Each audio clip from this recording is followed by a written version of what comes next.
Welcome to the Mischief Maker broadcast, where chaos, creativity, and common sense collide. Your host, Joel Freeman, was kicked out of high school in Alberta, Canada.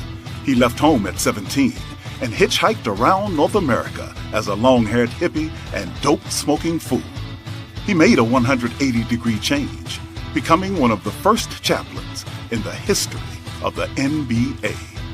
As a professional speaker, Joel has traveled to well over 55 countries. His many books have been published in 28 foreign translations. Pieces from his Black History collection have been seen by millions at the United Nations and many other venues. And now, the Chief Mischief Maker himself, Dr. Joel A. Freeman. Hey guys, Baby Joel here.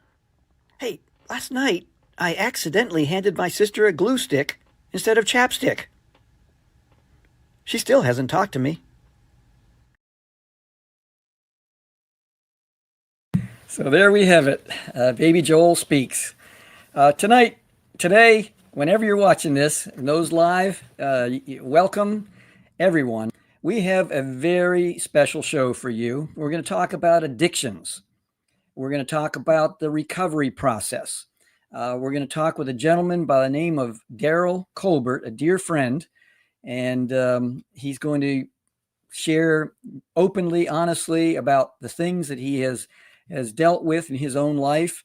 And hopefully, as we talk about the lessons learned and just some advice and hope for others, some purpose, his purpose that's greater than himself, all these types of things. And I just think that I remember reading somewhere, and I can't remember where or who said this, but they said to be alive is to be addicted. And everyone is addicted in some way to something. And it's just, just in terms of just the choice of addiction. And so tonight we have a song. By the way, this is called the Mischief Maker Show. And just above my head, you're going to see a QR code.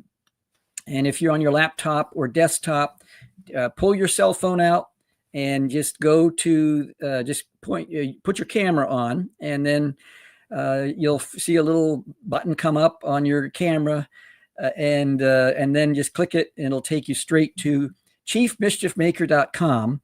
And there's a whole link tree of information there. In fact, you'll even be able to connect with our special guest tonight. On my business card, I have something written here called Chief Mischief Maker. So that's what we're all about. And some people say, well, what is a mischief maker? Well, you're going to have to go to the website to find out a definition of what a mischief maker is and how you too can become a mischief maker if you've been wondering about, becoming one. So tonight we have a song for you, a song I wrote. It's called Selfaholics Anonymous. And, Mel, would you take...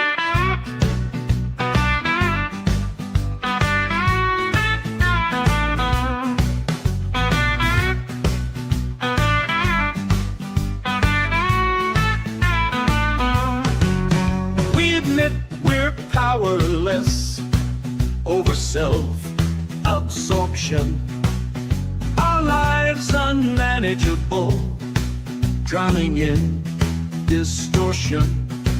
Came to believe in the power greater than our pride, the redemptive plan that restores us to sanity inside. Negative impacts linger from the selfishness we've sown. Isolation, broken bonds, a heart of heavy stone. But when we choose unselfishness, 3 blessings come to light: peace within, true connections, and a future shining bright. Selfaholics Anonymous, we gather here today to find a higher power who shows us a better way. Turn our will to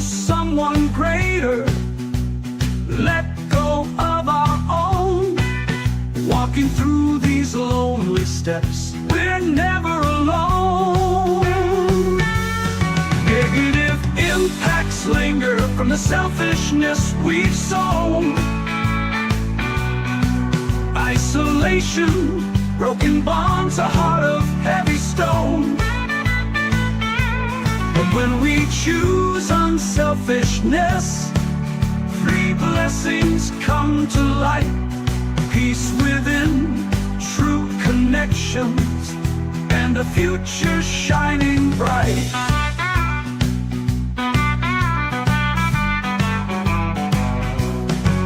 A searching moral inventory of our private fears, facing every selfish act with repentance and tears. Direct amends to those we've harmed, healing broken ties. Unselfishness brings freedom, light within our eyes.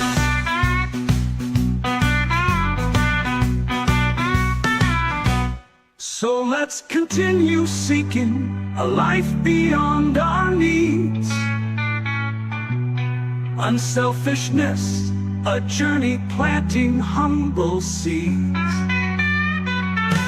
Together we'll discover the beauty of this path.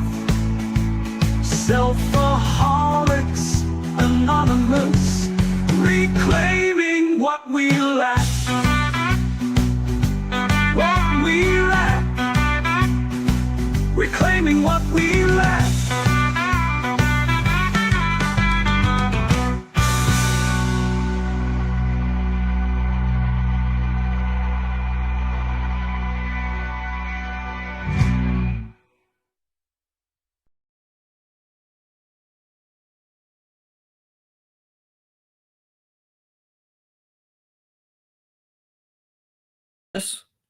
And that's a song that I wrote probably about a year or so ago. And I thought that my motivation behind that song is to take a look at the root of addictions. And it's all centered around self, around our self-absorption and self-consciousness and all the different things that, yes, there are aspects about our lives that we have to protect ourselves, and we it's self-care people talk about, but this goes to a whole nother level of depth, and we're going to talk with Darryl Colbert about that today. I have with me the 12 steps of Alcoholics Anonymous, and each one of these, we're going to try to unpack these a little by little this evening. And Darryl, would you like to come on? There we have him. Darryl, we go back. How did we meet, by the way? What do you remember that? Joel, I met you. First of all, let me say it's an honor and a privilege to be on here with you. One of my favorite Bible verses is Luke 6:40. It says, "The student is not above his teacher, but everyone who is thoroughly trained will become like his teacher." And when I met you, you became a teacher. And for me to be on here, and not only be on here, but doing a lot of the things that you're doing, it's an honor and a privilege. You and I met when I first got clean and sober, and I started going to Severn Covenant Church, and you introduced yourself to me, and you put this little book in my hand, and that opened up a door for you and I to have a conversation, and it turned into a relationship in which you've turned into one of my mentors. It's been over 30 years. My goodness, it's been that long. Oh my goodness. Yeah. Wow. Well, you don't look your age. So if you could take a step back, I want to relate to some of the lyrics of that song a little bit, but get your take on it. But give us kind of a step back into your journey into the pathway of addiction. What drove you there? Just kind of pretend like we're at an AA meeting in Bowie, Maryland, and you got a group of folks around you, because we have folks in Japan, Australia. We have folks in, India, Canada, UK, all across the United States that are watching right now. And it just, if you could universalize this, not just for an American audience, in terms of your journey, and share that story. Mm-hmm. Well, Joel, last Sunday I spoke at a church, and when I look at my life today, 33 years later, it's just unbelievable. I can't believe that I've become the person I've become, and a lot of the doors that have opened up, and a lot of the things that I do today is a direct result of my past. And I found out that what I thought was a liability has actually become an asset for me.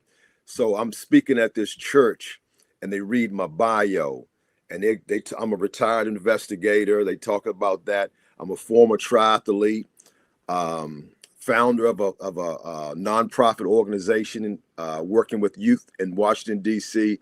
And so all of these accomplishments, and then if you hit the rewind button and you go back 33 years ago, no one would ever have expected for that guy who went into that treatment center on June 4th, 1992, to do the things that I'm doing today.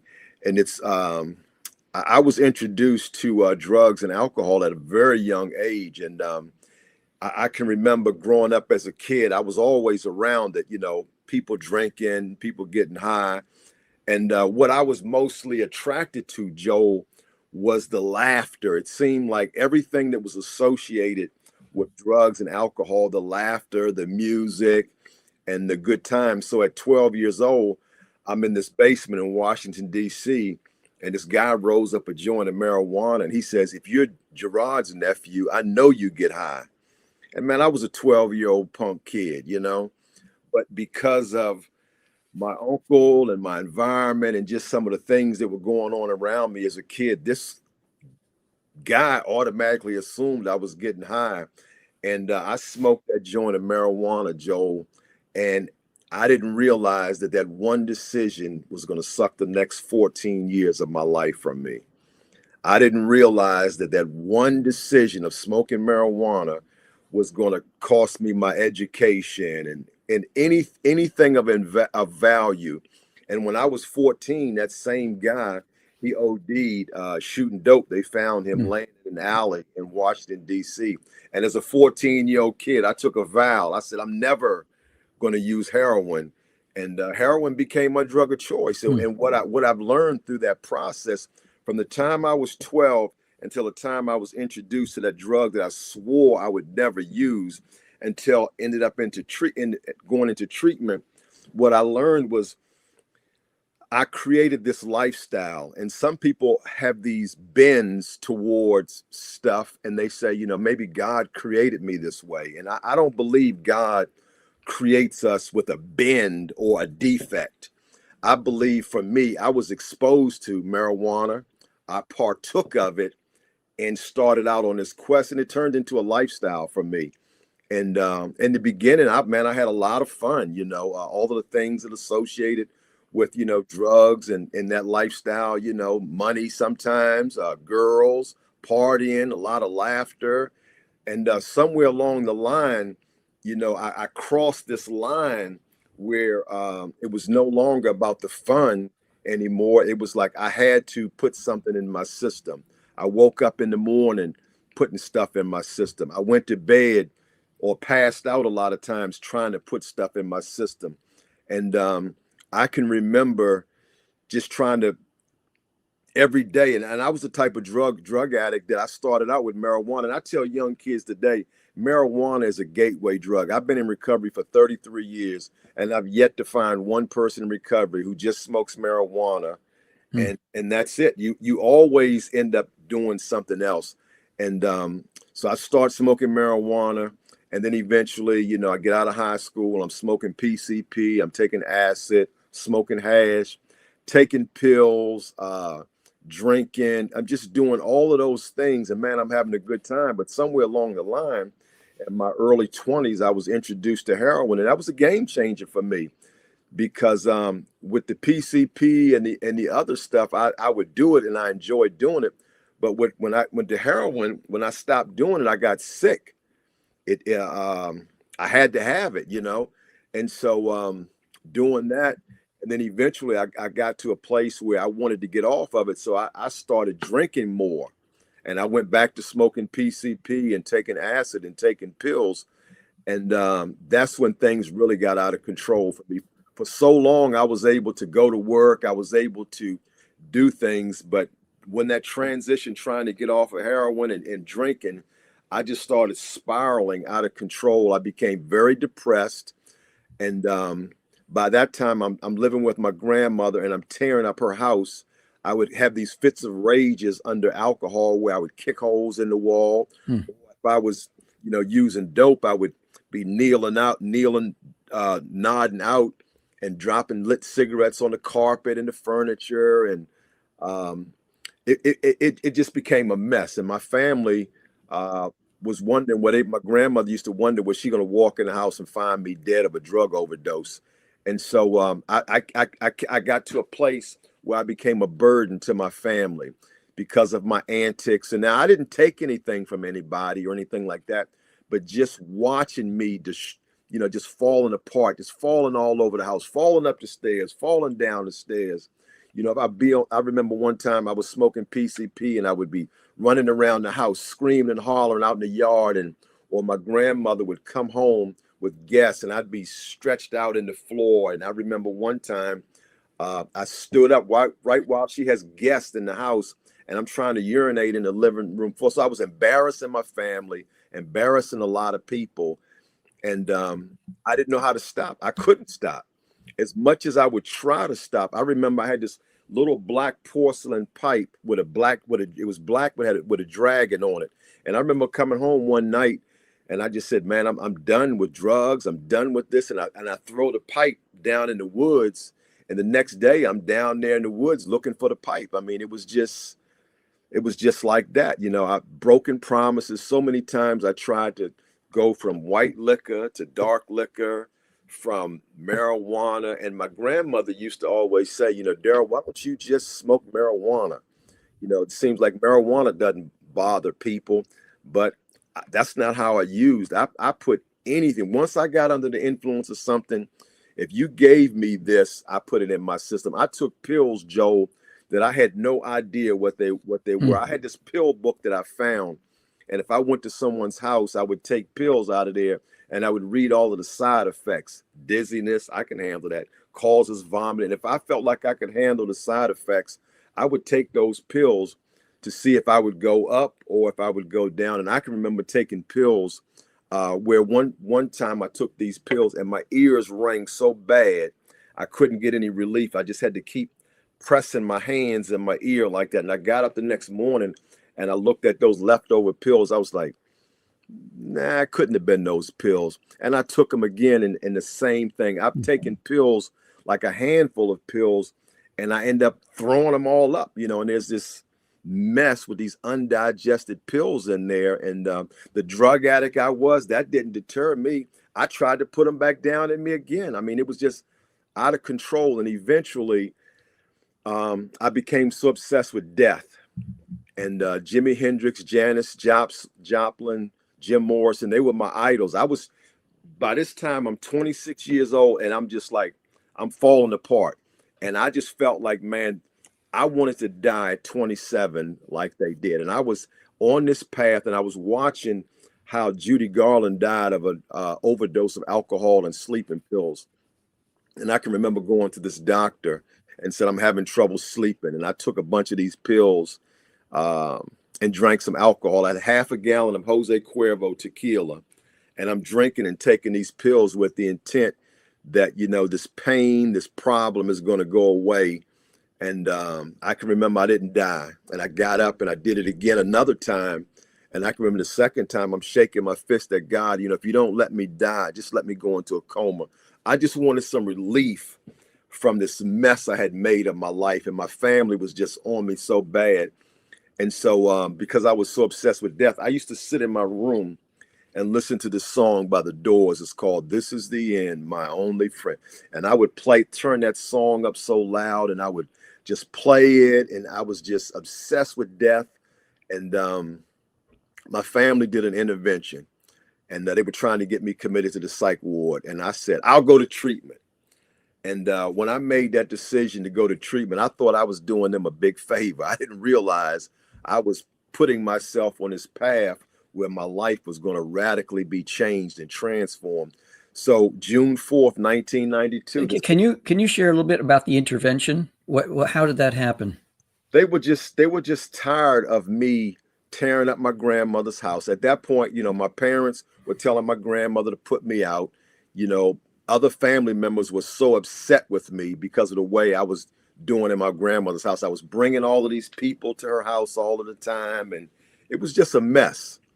And so they were. Did they set it up where they're in the home or someplace, and then it was they bring you in the like, room, and you're going, "Whoa, my goodness!" Now people were always coming in and out of my grandmother's house, and this just happened to be one day that they were all sitting there and they were talking, and my aunt, God love her, man, she tried for many, many years to get me clean and sober. She paid out of her pocket.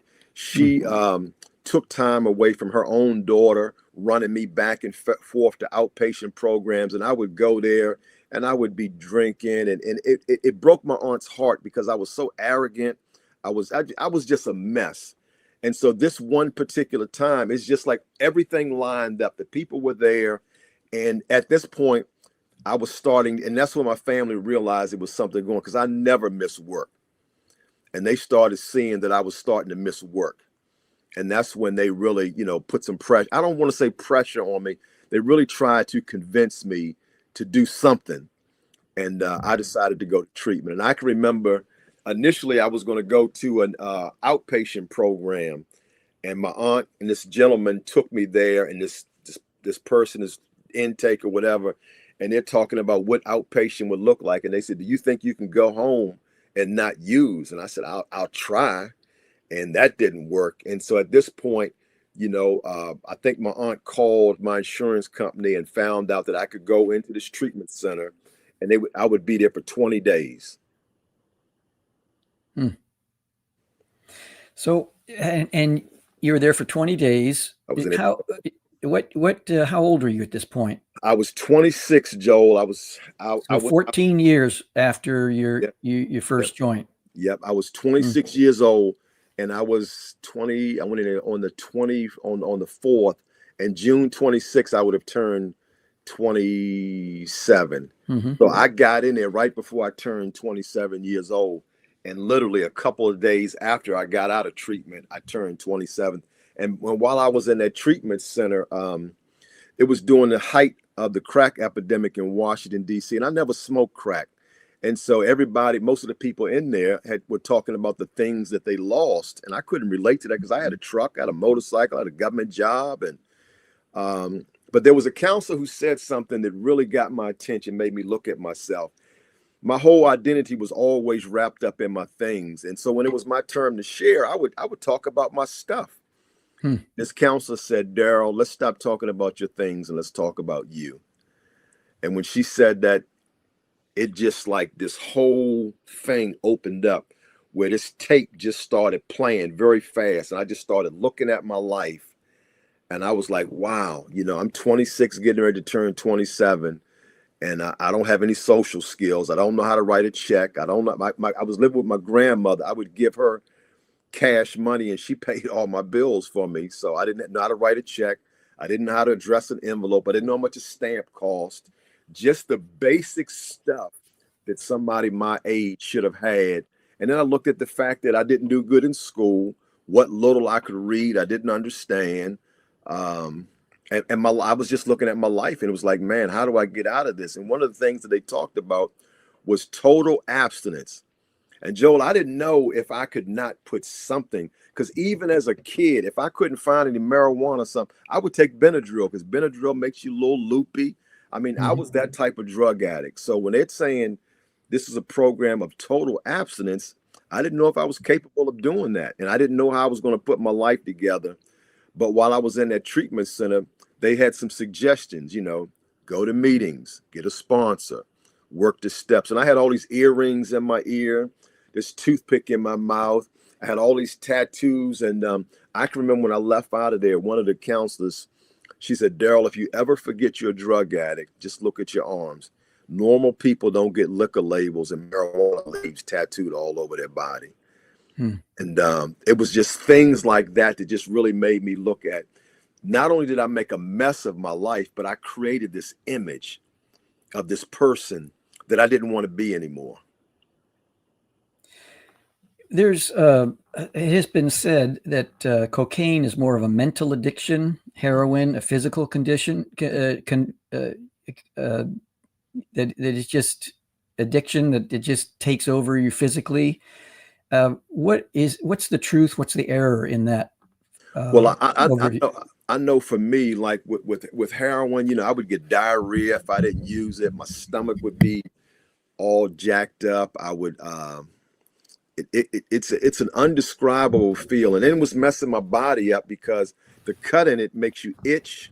So a lot of times I would sitting around, I would be scratching.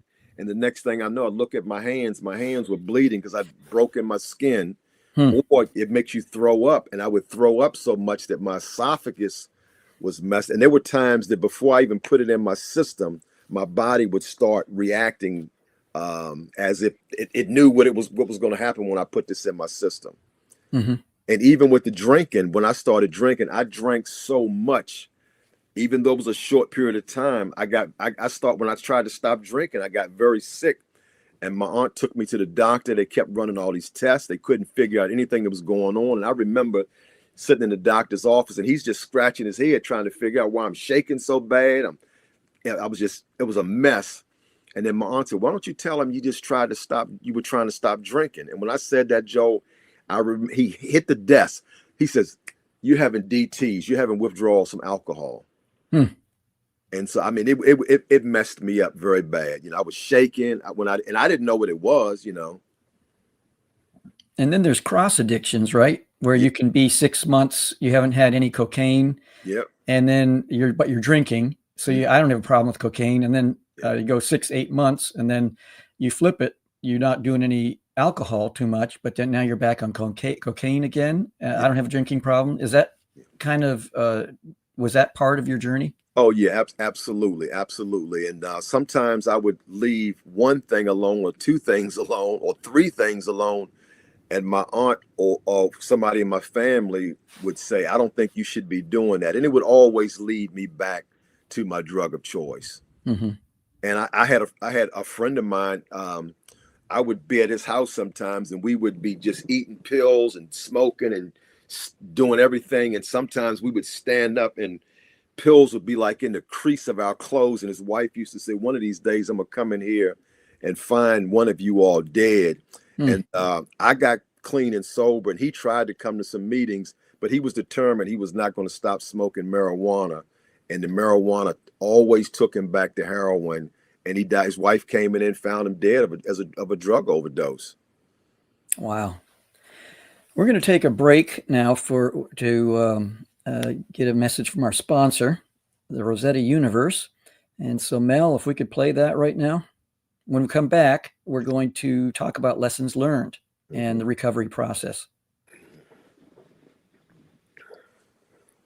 Hello, I'm Winston Churchill with a dreadful British accent. Back when I was Home Secretary, Jack Johnson fought a match in London. Order Jack Johnson Speaks to hear his real voice. What crazy magic are these QR codes anyway? Order it. 20,000 showed for a fight that was promising.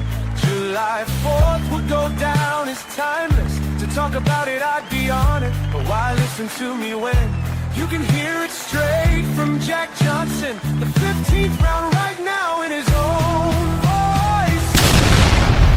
Welcome to the fight of the century. In this corner, we have... So there we are. That's a very terrible accent, British accent with Winston Churchill. And it's a kind of a play on the accent of Winston as a British man. There's a booklet that I have. It's called The Secret 1910 Recording Revealed about Jack Johnson. It's called Jack Johnson Speaks. And if you go to the QR code above at the top of your screen, or go to chiefmischiefmaker.com. It's 3 words, chiefmischiefmaker.com. I think it's number 2 or 3 on the link tree. And order this booklet, and every penny goes towards something that we're working on right now. It's called the Rosetta Universe, and this is all about the Rosetta Stone and taking this incredible epic drama of the Rosetta Stone, transforming it into a modern metaphor for problem solving and critical thinking. And to learn more, that's number 1 on the link tree. And so this is it's just an incredible opportunity for you to learn about this magnanimous, this incredible project, and our sponsor, the Rosetta Universe.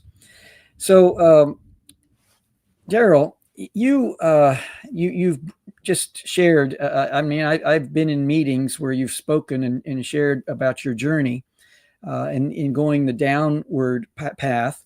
What was the first 30 days like? As you're dealing with, I'm talking about we're going to talk about relapses in just a moment here, but I'm talking about the time when you can look back and say, 30 years ago, or however many years ago it was, that from that point on, I never used again. Now, what were the first 30 years on that pathway? Yeah, when I first got out of treatment, Joe, what I did was, for the first time in my life, pain caused me to follow instructions. Explain that. Well, in the past, people would say, why don't you do this? Why don't you try this? So many job opportunities, so many things that people suggested. I never followed through on anything. I would start stuff and I would stop, or a lot of things would just go in one ear and out the other. And I've just always, prior to that, I've always rejected anything that would be beneficial. If I didn't agree with it, I rejected it. And so I'm in treatment and I get out of there. They gave me some suggestions. And because of the pain that I was in, I just blindly started taking following the directions. As you walk through this, what part does DNA, environment, pain, childhood trauma, all these other elements that, we're all broken people. What part does that play? First of all, in your situation, your life story, but also as you have over the years, you've given back so much. I just, I've been witness to you, you're telling me about how you got up at 2:00 in the morning to help somebody. And that's just, you're just that kind of person, a giving person. And giving back to a program that has helped you so much. Well, I think, Joe, most people, pain is a real life thing. Pain is a real life thing. And there are a lot of people, and I've been in recovery for 33 years, and I've heard people share a lot of things. It's real life pain, real life experiences. And what happens is, a lot of times with people, you have these experiences, you have this pain. And like for me, I was drinking and drugging. I was having a good time. But when I remember the first time that I put something in my system and it took the pain away, I'll never forget that day. I was 18 years old and I had this situation, and I had some dandelion wine. And when I drank that dandelion wine, that pain, that thing that was gnawing at me, it went away. And I was like, wow. So every time I felt uncomfortable, I would put something in my system, because at that one experience let me know that whenever you feel like this, there's something you can do about it.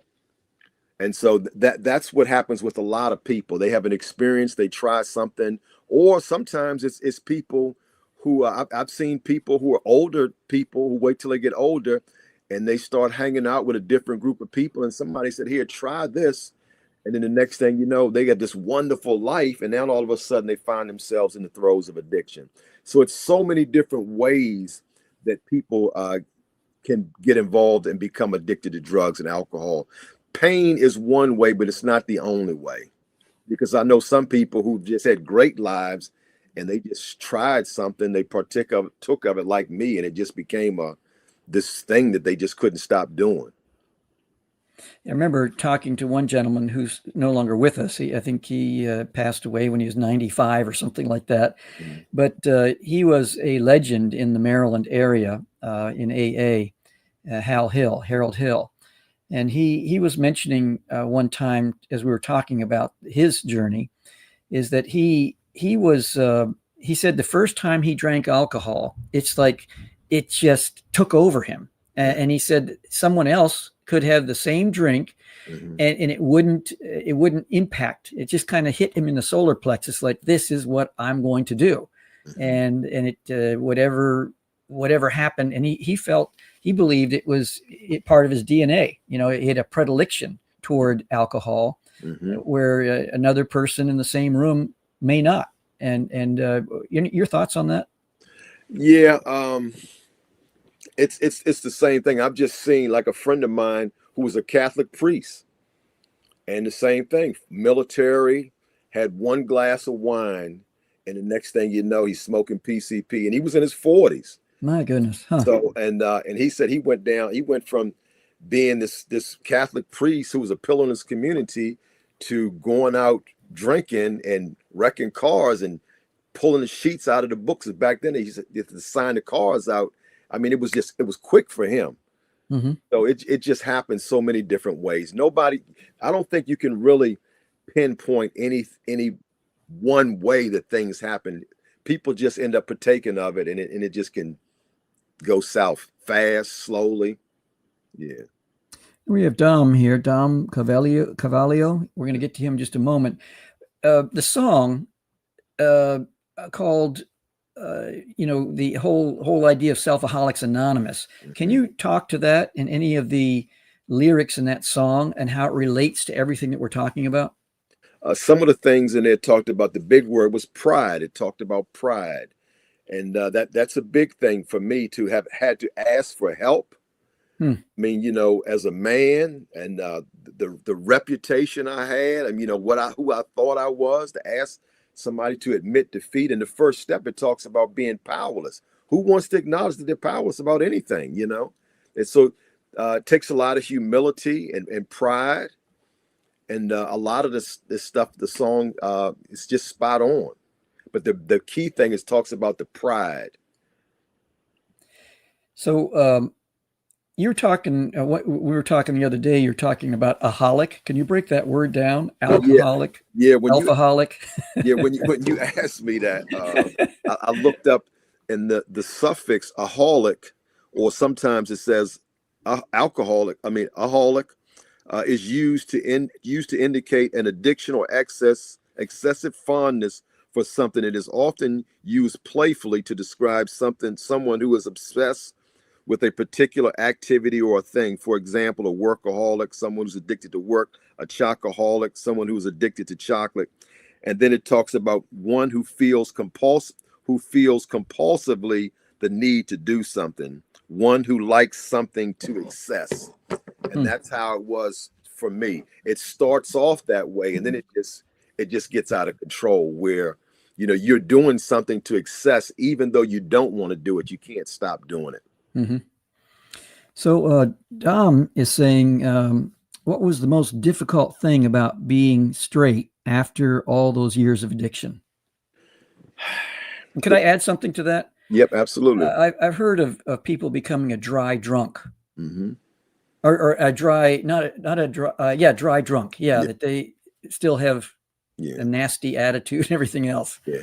Well, that's two different things. Okay. Real quick, the dry drunk is just like somebody who's not drinking and drugging, but they haven't really dealt with those core issues that was the thing driving the drinking and the behaviors associated with addiction. So that's what a dry drunk is. And the most difficult thing for me being straight after all those years was I had to figure out who I was. I had all these earrings in my ear, this toothpick in my mouth. I dressed a certain way, and I had to try to figure out who I was. And then I also had these things that I couldn't talk about, like, because I didn't have a good education. I used to always be concerned, like, if I ever have children, how am I going to help my kids do their homework when I'm barely reading and writing myself? So there were some real life things that I had to confront when I first, those were like the basic things, getting a checking account, starting being responsible. I was not the guy, I can remember living with this girl one time in this building. There was a lot of stuff going on, and she was afraid of everything. And I remember telling my mom, I'm like, I can't stay with her. She's afraid. She says, son, you have to respect people's fears. Aren't you afraid of anything? Once I got clean and sober, I realized I was afraid of a lot of stuff. Now, I may not have been afraid of going to jail or getting killed, but I was afraid of commitment, responsibility, reality. So the first thing I had to do was discover who I was. And I found out the person that I always wanted to be.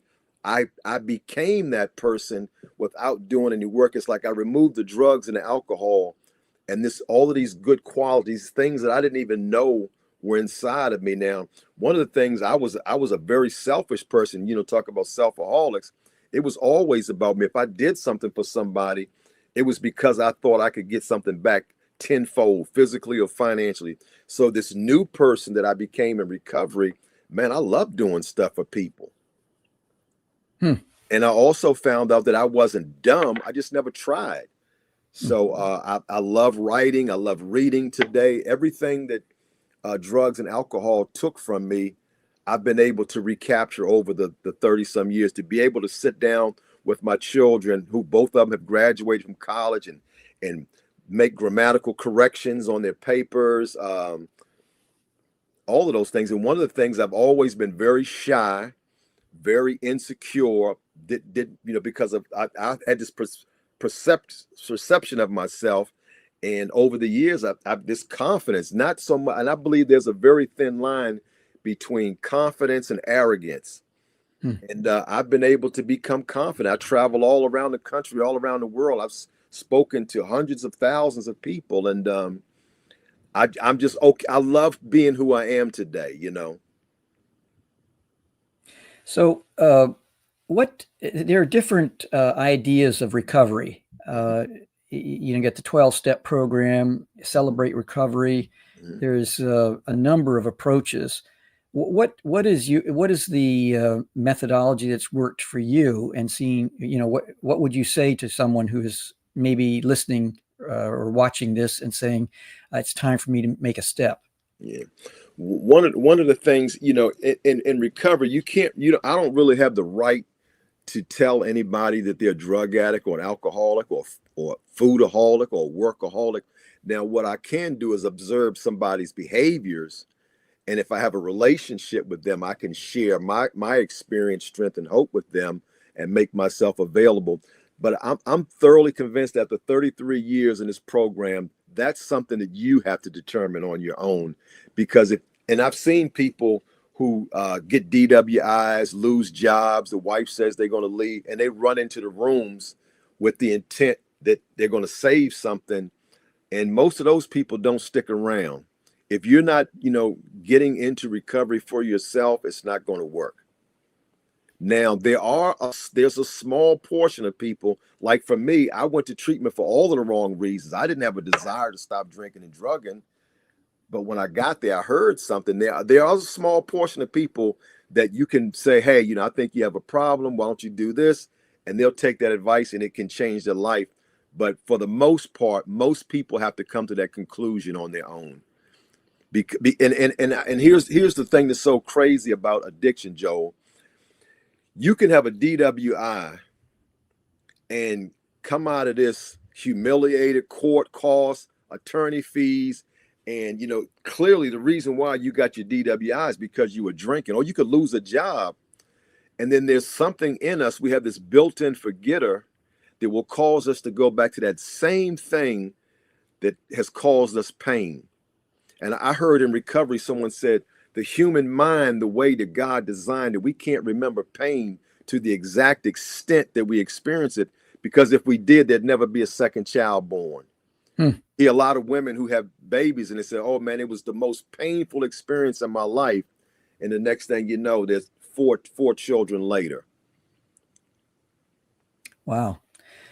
So you, when it comes to the whole idea of stigma, and just the whole idea of shame, and how did you work through the stigma and the shame of addiction?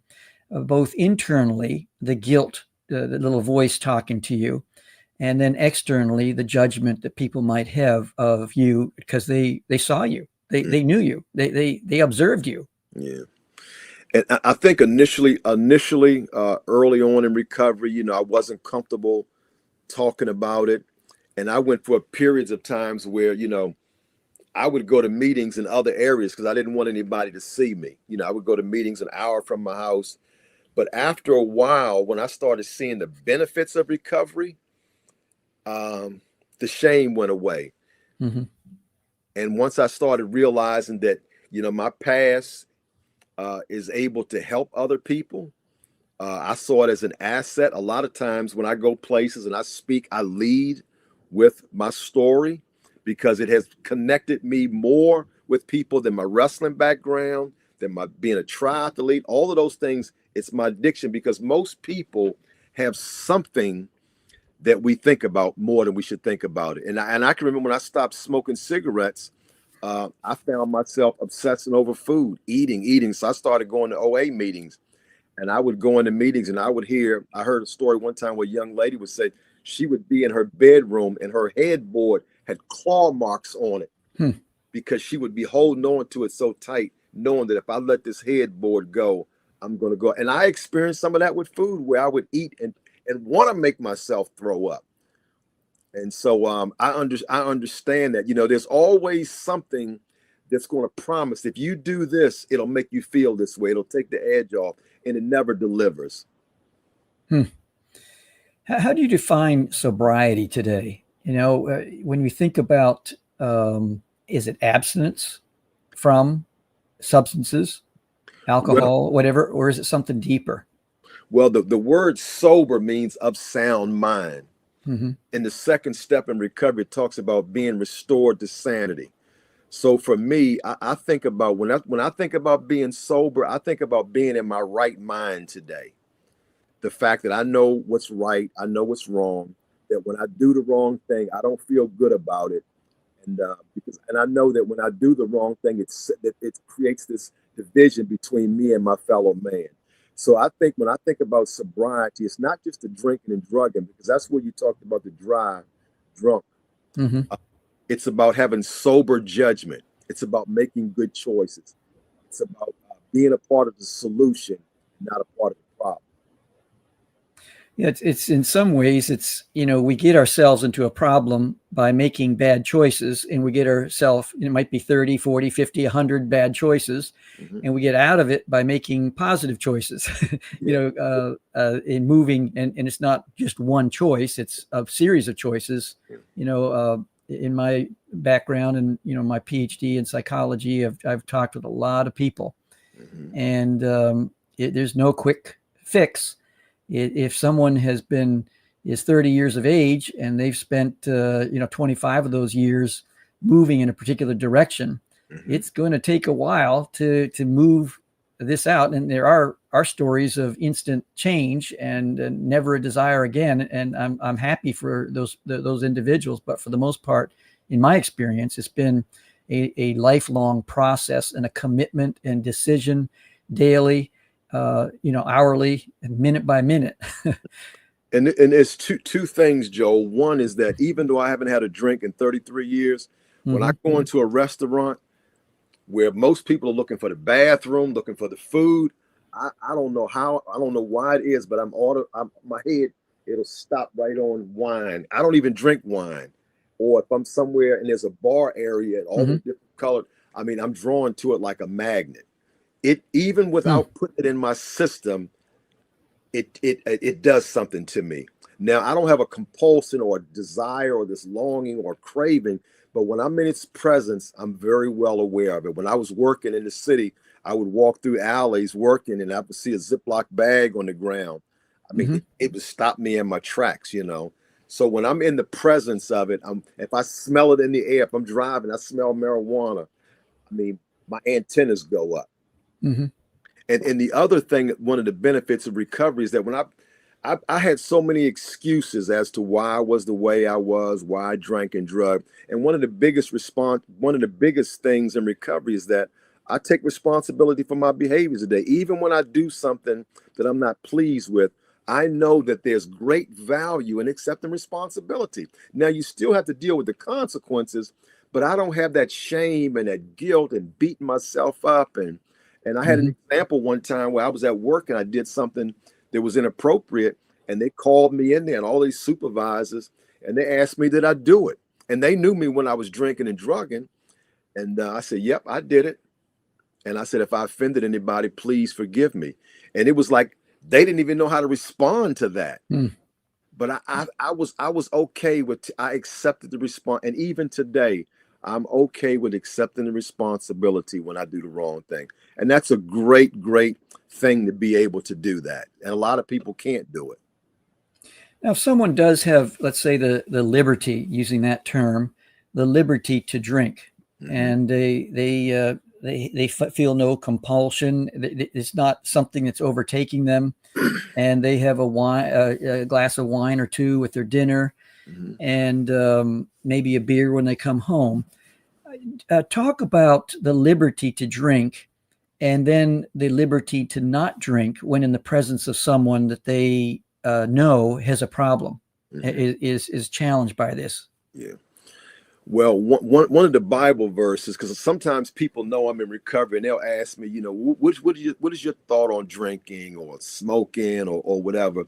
And there's a Bible verse that I use, and it says, everything is permissible, but not everything is beneficial. And so here's some of the things that I don't have to worry about today because I don't drink. Let's say I'm not even alcoholic, just because I don't drink. Now, my daughter, she just applied for a job, and she had to take a drug test. She didn't have to worry about that.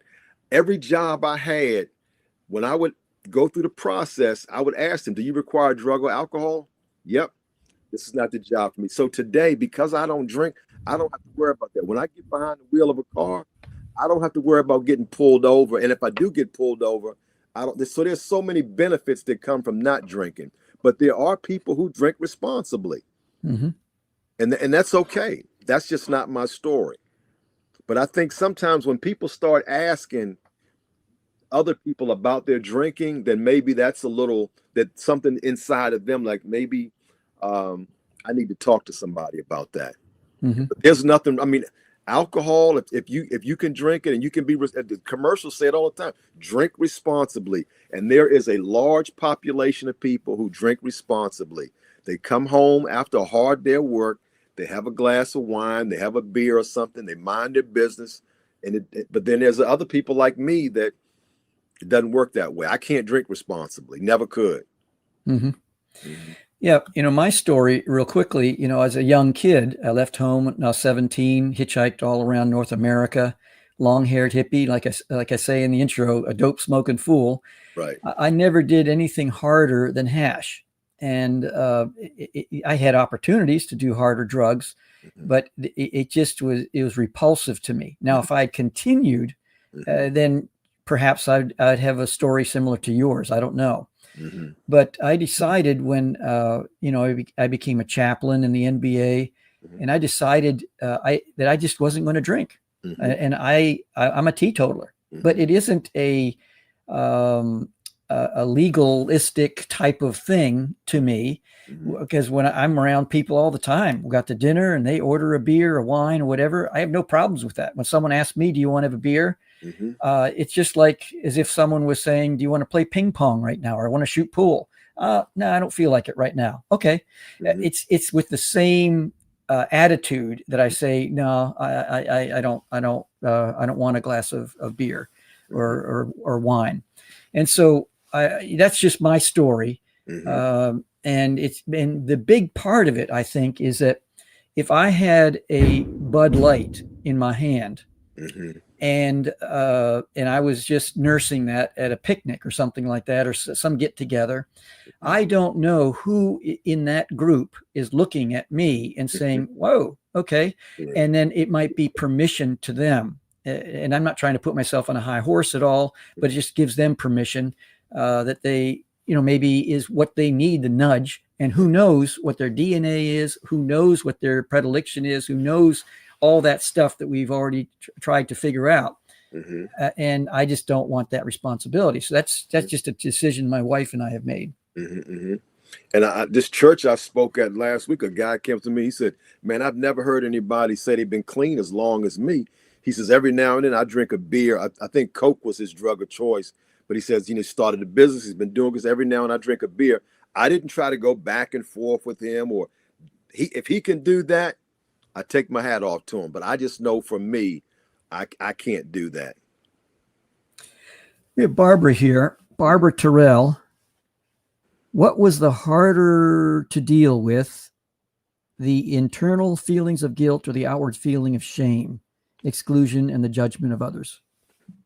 I think it would be the internal, because the outward stuff, I could always dress up, put a little cologne on, but that internal stuff, I mean, it didn't go away. And that was the one thing that I tried to cover up. So it would be more the internal feelings of guilt. Darryl, we have, thank you, Barbara. We have about 2 minutes or so.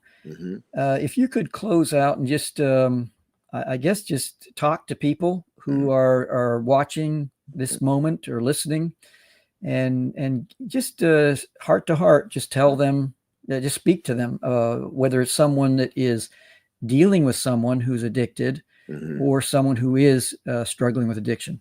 Yeah, I would say this to the person who has a loved one who's struggling with addiction. There's this program called Al-Anon, and Al-Anon would teach you how to love and live with someone who has an addiction problem. And if you are someone who's struggling with addiction, there's a ton of resources. The internet, when COVID kicked off, like the other morning, I was on a Zoom call with people all around the world. There's so many resources now that you can use to help you get clean and sober. And it's the best decision I ever made. And I made it by default almost. But once I got into it and I got exposed to it, I'm thoroughly convinced that recovery does work for the people who want it to work. Doesn't mean it's going to be perfect. I've had to bury my mom, my grandmom, all kind of stuff. But I have resources and a group of people to help me do life today.